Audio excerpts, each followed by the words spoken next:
All right. Well, welcome to today's call. Today, I want to go over a uh, case from my office that I recently had a consultation with a person dealing with issues that interconnect water damaged buildings, mold biotoxins, histamine reactions, and off-gassing from environmental chemicals. And they all combine into one person to create issues. So before we jump into that, I just want to show you this graph or this image from a study from the American Journal of Clinical Nutrition that shows histamine reactions and how it can impact many areas of the body, ranging from the central nervous system to the cardiovascular system to your skin, lungs, uterus, gut, immune system, and bone marrow. And so, I think most of us are familiar. If someone said histamine, the layperson would probably think of allergies, or if they don't know what histamine does, if I said allergic response, most lay people know someone with allergies, so they can relate to that. And given that anchor, they may think of histamine and relate it to hives, which would be appropriate, or rash, or more extreme throat swelling, lip swelling, EpiPen type moments. And that's correct. But what this image shows you is that it also can drive itching. It can drive heart arrhythmias or low blood pressure or high blood pressure, depending on the person. It could contribute to vertigo or headaches or nausea, maybe diarrhea or stomach pain, or dysmenorrhea, which is fancy for irregular cycles or dysfunctional cycles. It might contribute to shortness of breath or runny nose and sneezing. So there's a broad range of symptoms. It can have neurocognitive impact, like suppress your mood. And so an issue with histamine is that it often, when there's histamine disorders like high histamine load, all the way up to a diagnostic disorder like mast cell activation syndrome, when those things occur, they often include many of these symptoms. And when you go to your standard conventional medical doctor's office, those symptoms seem broad and disconnected. So often they aren't putting the pieces together and can't help you, or they're referring you to multiple specialists, all of whom look at their specialty and not the others. So they may not put the puzzle together either. And often these people have seen many doctors, are struggling, and are maybe told they're crazy or told it's in their head, but really they're a victim of a medical system that is not holistic and not detective based, but more diagnosis based. And because their symptoms are so broad, they don't fit into a nice, tidy diagnostic box that most doctors know about. So you're left in no man's land. And so if that's you, consider histamine and consider whether or not you've got a histamine intolerance or a mast cell activation syndrome or mastocytosis or something of that nature. Because unless you figure that out at this point, or go see a functional medicine doctor or a clinician that's thinking outside the conventional box, you're likely to always get what you've gotten, which is likely no help if you're watching this video still. So we want to find the cause, and histamine can be the cause, but the symptoms are so broad that you'll need to do some work to realize that it's histamine. So why does this matter? Well, I had a consultation recently with a man who was reporting a bunch of symptoms. So let's go, I'm going to change screens to the whiteboard.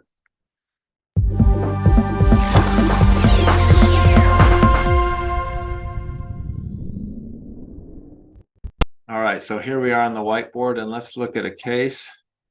And this case is a 43-year-old male who actually came to me 4 years ago just for the consultation. He's never actually been a patient yet, but 4 years ago he came to me with symptoms related to water damage building exposure. And why is that important? Well, water damaged buildings suffer from mold overgrowth.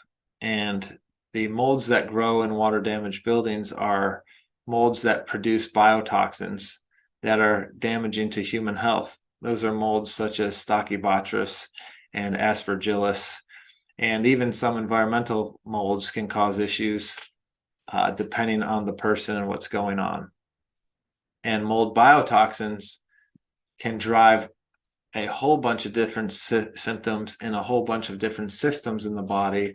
And the histamine pathway is often involved there because the Th2 immune response that produces histamine is what is activated by mold biotoxin. It's the one that responds to the mold.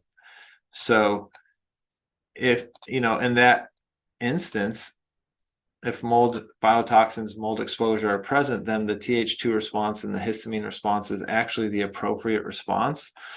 But if the immune response isn't robust enough to deal with the mold, and or it is, but you keep going back into the mold and water damaged building, you may develop this vicious loop of inflammation, biotoxin illness.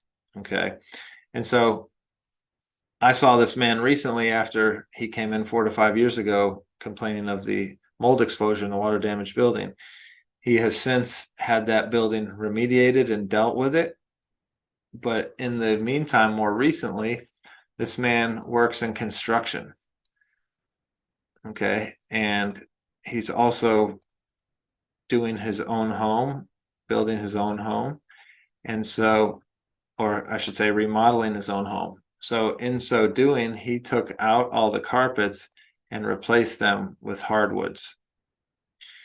And in doing so, well, first of all, let's say that before he replaced the carpets, the HVAC in his home that he's remodeling was full of mold. So he had that whole HVAC unit replaced, and then figured, hey, in that process, we probably had mold spores and everything settle onto the carpets. So he removed the carpets and replaced it with hardwoods. Life has happened for him. So he got the hardwoods in, but he wasn't completely sold on what the final floor plan of his house would be. So he hasn't finished the hardwoods. So he reported that he has been walking around on unfinished hardwoods barefoot for over a year. And now, and actually not now, but for the past 3 months, he's developed fatigue. He's developed joint pain. And he's noticing what looked like fungal growth on his toenails and fingernails, and some neuropathy pain in his feet. Neuropathy. And so those are symptoms that, if taken outside of this call where you don't know where I'm leading you, they may be considered broad, like fatigue and joint pain, fungal nails and neuropathy all are potentially different systems and different specialists. So he might see a bunch of different specialists and not get helped. But knowing a little bit of his history, knowing he had previous mold exposure and previous histamine response and Th2 related physiology, and then now he's walking around on hardwood floors that have not been finished, that are off-gassing certain chemicals, and he's having these symptoms. For me, it all starts to formulate a theory, and my theory in his case, which I'm not sure because we haven't moved forward with actual testing yet, but my theory that I told him is I suspect that there's there could be mold exposure still, right? But I suspect there's probably an inefficiency in a certain enzyme that he has and you have and I have, called aldehyde dehydrogenase. And aldehyde dehydrogenase is an enzyme that is involved in histamine degradation. It's involved in aldehyde, as you can tell from the name, in breaking down aldehydes. And aldehydes are found in all kinds of construction materials and automotive materials and gasoline and all kinds of things in our environment. So I told him my suspicion, just based on a 15-minute consult, is that this enzyme's probably involved and it's probably functioning inefficiently. And if that's true and we can improve his efficiency, then his body can better degrade histamine and better process the off-gassing from the different aldehydes from the construction materials he's exposed to. And in more efficiently dealing with those things, perhaps his symptoms go away because he doesn't have this overload of aldehydes and histamines. So let's switch back to the research and show you what I'm talking about visually. Here we are back with the research, and if we look at this histamine paper again, if we go down to the next couple pages, real quick. Well, no, let's do this. All right, so if we zoom in here, we can see histamine and how it's degraded in the body. And so if you have histamine, and we all have histamine, there's histamine in our diet, our immune system's making histamine, there's bugs in our gut that make histamine, so we were always exposed to histamine, and whether or not it's an issue for us and how much depends on the balance between the load that is accumulating and our ability to degrade it.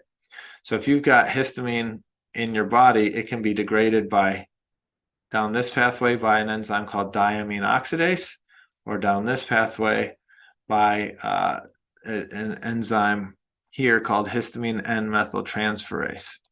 Okay, and so you could go one of two ways.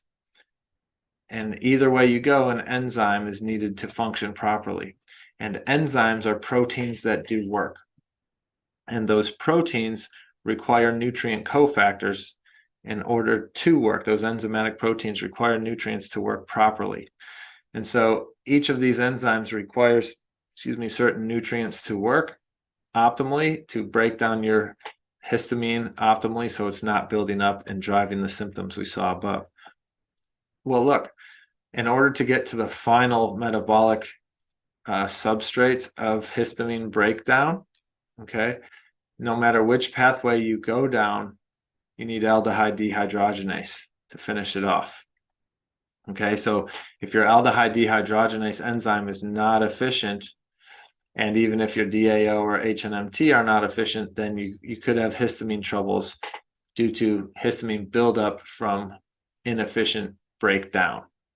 Okay, so that's one piece of the puzzle here. And if you have too much histamine buildup, which you can test in the blood by running a plasma histamine, you can see here, this study showed you what are the possible histamine effects based on your plasma histamine level. Okay, so a plasma histamine less than 1 is considered normal or reference range on a LabCorp test, say. If your histamine level is a 1 to 2, that increases your risk of increased heart rate and increased stomach acid production. So maybe that would contribute to acid reflux or GERD or heartburn, right? Or maybe you have, racing heart, and that drives some anxiety and freaks you out from a cardiovascular standpoint. And you go get a stress and echo and an EKG at the ER, and you pass them all and they tell you you're normal, and your heart's still racing and you're freaked out. Well, they're not going to test your histamine at the hospital in the ER for that. Okay, so that's something to consider. If your histamine level is 3 to 5, well, then you might have heart racing, headaches, flushing, itching, eczema type symptoms. Okay, so I've seen patients with 3+. I've never seen one over 5, but if you go over 5, that could be decreased arterial pressure, hypotension type effects, which could promote fainting. And then a 7 to 12 is going to be lung spasm, and then around 100 you're having a heart attack.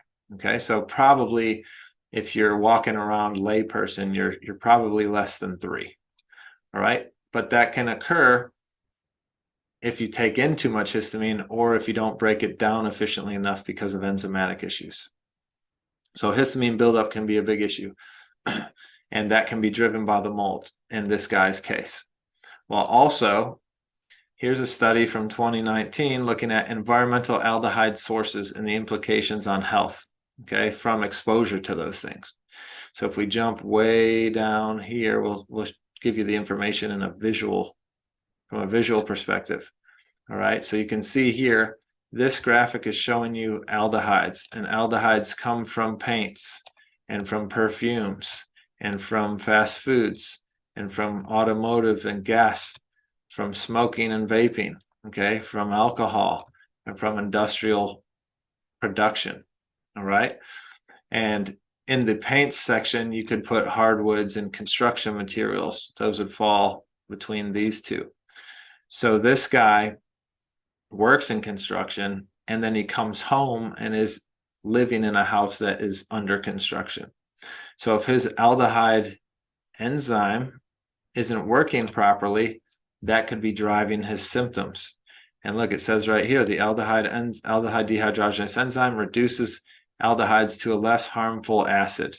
However, for those with a variant, the efficiency of this metabolism is reduced by greater than 60%. All right. So there's two things going on here potentially. This enzyme is coded for by a gene. Proteins are coded for by genes. So just like you could have an MTHFR variant, you could have an aldehyde dehydrogenase variant. And if you do, that can decrease the efficiency of breakdown of aldehydes by over 60%. So that would be one bad thing. Well, like I said earlier, all enzymes require nutrients to work. And aldehyde dehydrogenase, this guy, requires iron, vitamin B2, vitamin B3, and, oh, that's a comma, and molybdenum, which is a trace mineral. All right. So say our guy has a variant. Okay. So now all of a sudden, the efficiency of that enzyme is reduced by 60%, just to make it easy. Well, now he's already going to probably have symptoms if that variant's inefficiency is being expressed. Now say he's deficient in iron. Well, now he's got a double whammy, because even the 40% of his enzyme that wants to work can't work as efficiently as possible because it's lacking the nutrients it needs to work, right? Or say he's got good genes, so he doesn't have an issue genetically or epigenetically with that enzyme, but say he's just lacking the iron. Again, now that enzyme can't function optimally because it doesn't have the raw materials to do its job. And so that, in the case of aldehyde dehydrogenase, that could make his hardwood floor symptoms worse. That could make his mold symptoms worse, his histamine symptoms worse. So it's important to understand that, you know, mold could be the issue, or it could be that a nutritional insufficiency is the issue. So mold, that mold maybe wouldn't bother him if he was sufficient in the iron or B2, B3, molybdenum, right? There's multiple ways and multiple layers by which someone could be having these symptoms. And here's another picture from the study showing possible cardiopulmonary effects of aldehyde exposure. So being exposed to the off-gassing from the hardwoods, or from your car's exhaust, or from fast foods, okay, or from industrial air pollution, that can impact the muscle cells of your heart. That can impact the endothelial cells of your heart and lungs. It can impact your lung barrier. So that's where the symptoms such as shortness of breath and heart racing and those things can occur.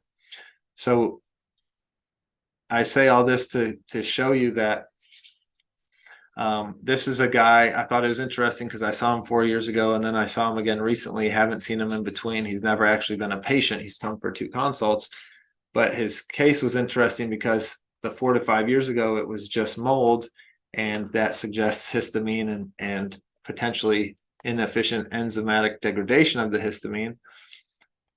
Well, now the mold may still be in the picture, and now aldehydes are in the picture, and the underlying theme between the mold and the aldehydes is the enzyme that you need to efficiently degrade those things.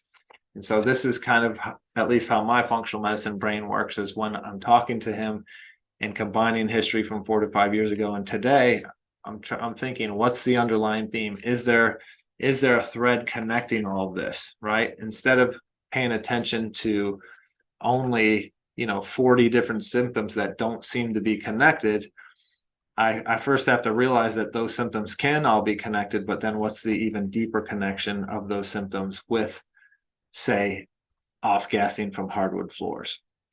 So if you're out there and you're struggling with your own health is struggling, and you've been struggling for years, and many doctors, and it all seems to be disconnected, you may be a victim of a system that doesn't look for underlying themes. I doubt that you're crazy. It's probably not all in your head. You probably just haven't found a detective yet that can put your pieces together. So I'd encourage you to keep searching, keep advocating for yourself. And if you haven't pursued a functional medicine approach, then seek out a functional medicine detective that you can partner with to help crack your case and get you back to a life at optimal. So let's open this up for questions or comments. So I have a question with it too. Like, I believe that we tested me for histamines. I'm not positive, but I think we did. But if I react, I feel like I react with a runny nose to all food. Like I don't feel like it matters what I eat. It just, when I eat, I get a runny nose. And so would that be sort of similar? I mean, so or is that not? a histamine response to food would be in the differential there, would be Okay. of interest. But it could also be food reactions. So like, just as an example off the top of my head, it's very common for people to have runny nose or congestion from dairy. Okay. So, that may be a food reaction. It may be histamine. It may be a combination of the two. It depends on the person. So, so if I haven't had dairy for like 4 or 5 months, maybe longer, 6 months, but I still react to everything, that still could be, even if, I mean, I just feel like no matter what I eat, I get a runny nose. Yeah. So that could be histamine. And can I share something personal about you? Yes, that's okay.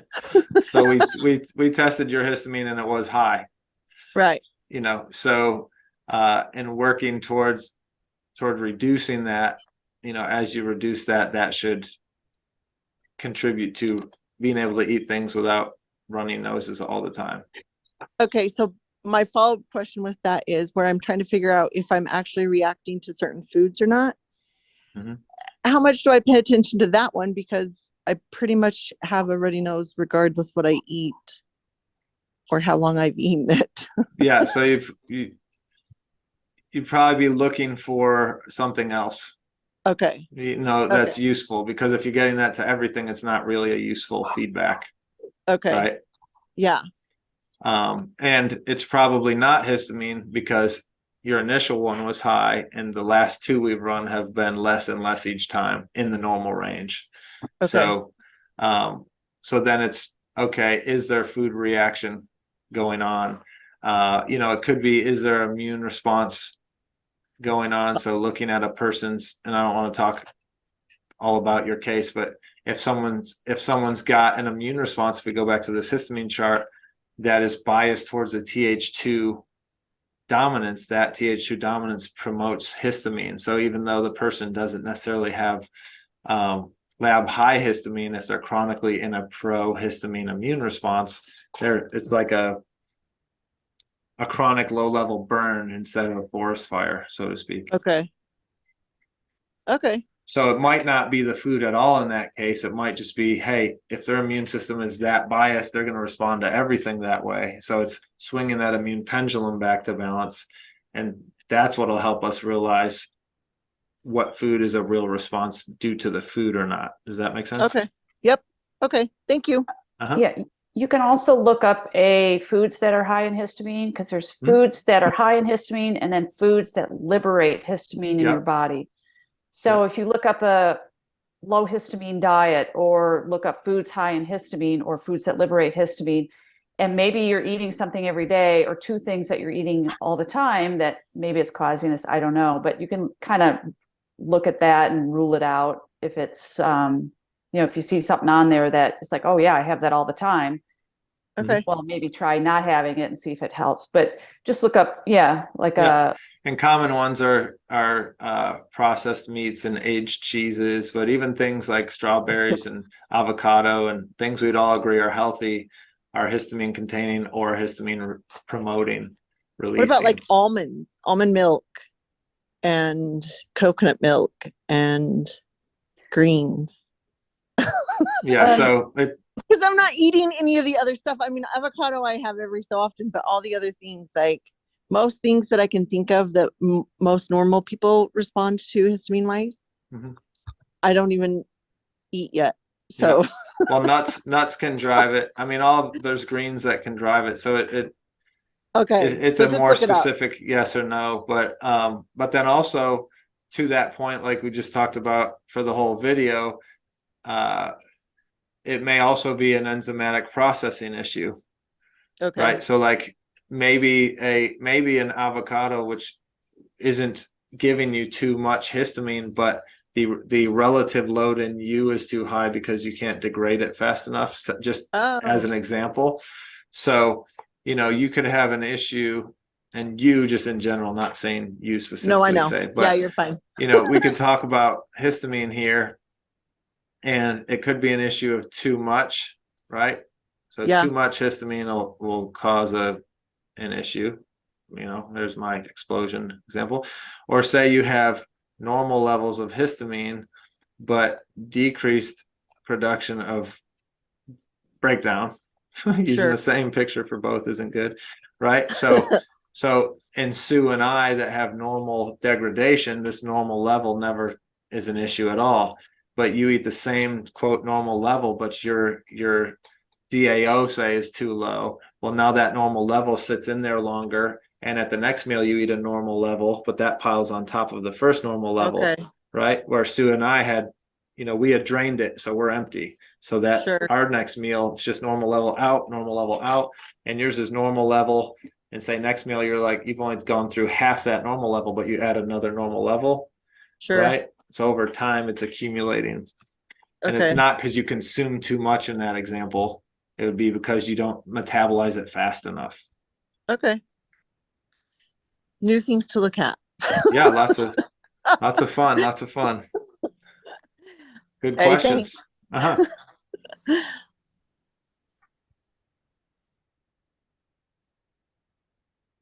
Now I've seen DAO supplements. Mm-hmm. The enzyme, is that worth it, or does that just get degraded in the stomach and doesn't No, do any good?